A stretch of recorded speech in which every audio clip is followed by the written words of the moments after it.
चलिए अगला प्रश्न 5 देखते हैं। तूफान के कारण एक पेड़ अपने बीच के भाग से टूट गया और टूटे हुए भाग का सिरा पेड़ के आधार से 20 मीटर दूर है और जमीन के साथ 60 अंश माप वाला कोण बनाता है।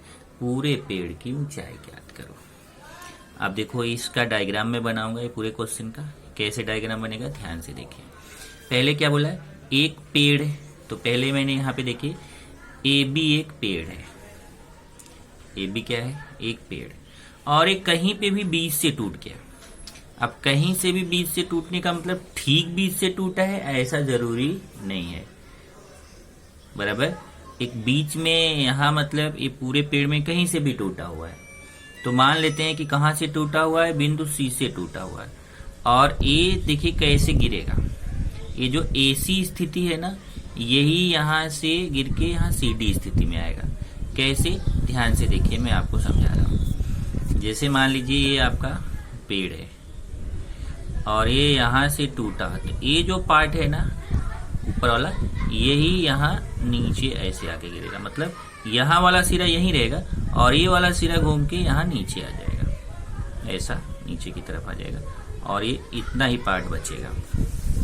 तो ऐसे गिरा, समझिए कि मैं आपको दिखा रहा हूँ कि जैसे आपका ए है, ये AC है, ये ऐसे गिर के ऐसे आ गया, बराबर है। यहाँ से टूटेगा सी से और यहाँ से टूट के जो ऊपर वाला पार्ट था वो आके नीचे गिर जाएगा। तो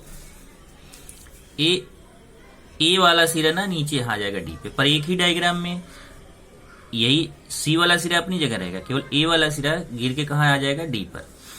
तो यहाँ पे अब आप बोले जब ए वाला सिरा डी पे आ गया तो एक यहाँ पे ये नाम दे दीजिए। तो एक ही डायग्राम में दो जगह दो बिंदु के नाम एक ही नहीं रख सकते, इसलिए ए वाला सिरा यहाँ था तो ये नाम था, और यही सिरा जब गिर के यहाँ डी स्थिति में आ गया तो यहाँ नाम मैंने अलग रख दिया।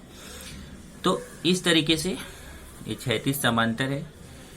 तो उसने क्या बोला, आप क्वेश्चन देखिए कि पेड़, तूफान के कारण एक पेड़ अपने बीच के भाग से टूट गया, तो यहाँ बिंदु सी पे टूट गया।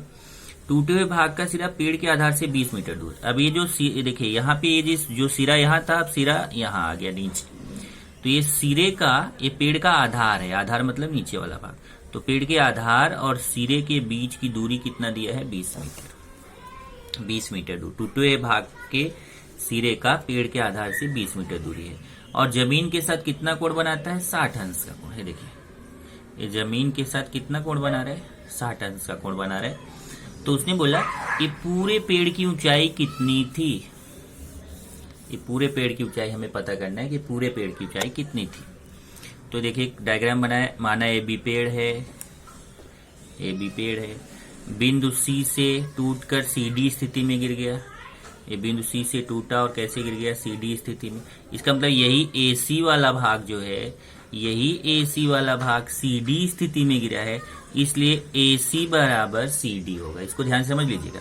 यही जो AC भाग टूटा है यही यहाँ CD स्थिति में गिरा है, इसलिए AC और CD दोनों बराबर होंगे। इधर देखिए AC बराबर CD, AC और CD दोनों बराबर होगा। BD 20 मीटर दिया है, ये BD 20 मीटर। कोण CD भी 60 अंश दिया है, कोण CD भी 60 अंश।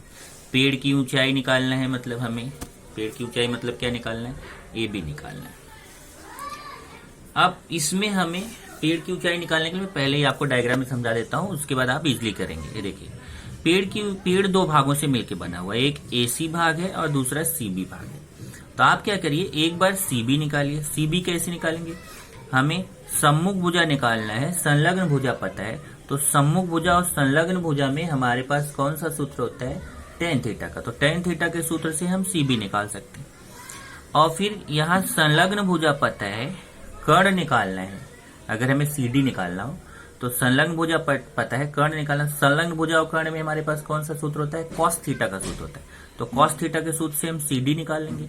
और जब CD पता चल जाएगा, जितना CD है उतना ही AC है, तो CD पता चल गया तो उतना ही AC हो जाएगा। अब AC और CB दोनों जोड़ लेंगे तो हमें पूरा पेड़ की ऊंचाई पता चल जाएगी। देखिए वही किया मैंने।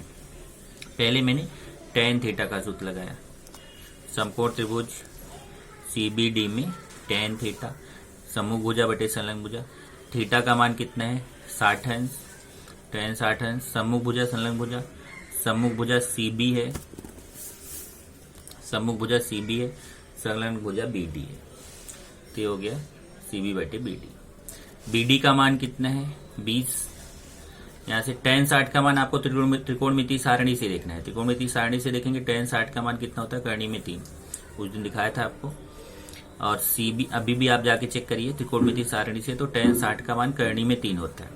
CB बटे BD, BD का मान यहाँ से देखिए, BD का मान कितना है 20, BD का मान 20। 20 का इधर जाके गुणा हो जाएगा, भाग है 20 का, उधर जाके गुणा हो जाएगा, तो CB का मान आएगा कर्ण में 3 गुणे 20।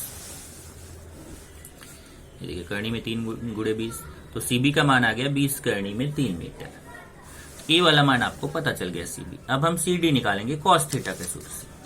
cos थीटा होता है संलग्न भुजा बटे कर्ण, तो थीटा की जगह 60 अंश।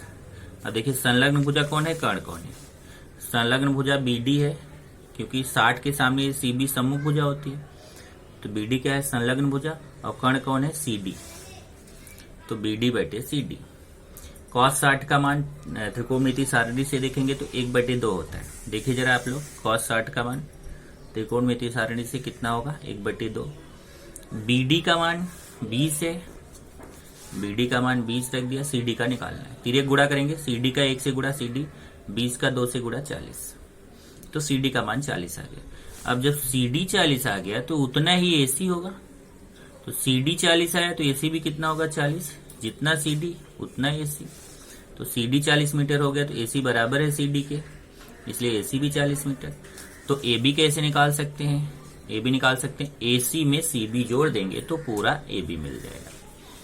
AB बराबर AC प्लस CB। AC का मान कितना है 40, देखिए AC का मान 40, तो AC का मान 40, CB का मान कितना आया है 20 कर्ण में 3, CB का मान 20 कर्ण में 3।